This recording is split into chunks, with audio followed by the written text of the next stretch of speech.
Huwebes Santo, 7 a.m., Trisem Mass. 4 p.m., Misa ng muling hapunan. At susundan nyo ng pagkakaroon. Alas 8 ng gabi ang Easter Vigil. At sa Easter Sunday, alas 4 ng madaling araw ang ating salubong. Nasusundan ng banal na misa sa labas ng ating simbahan.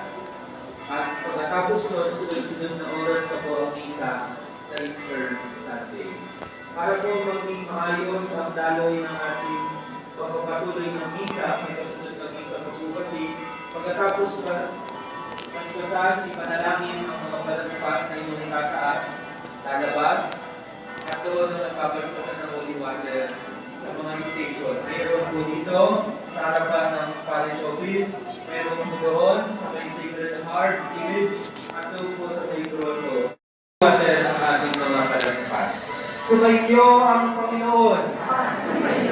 Pagpalain kayong lahat at ang inyong buong pamilya ng ating mga pamilyang Diyos, Ama at Anak at Espiritu Santo.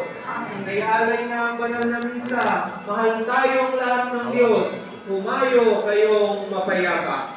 Salamat sa Diyos.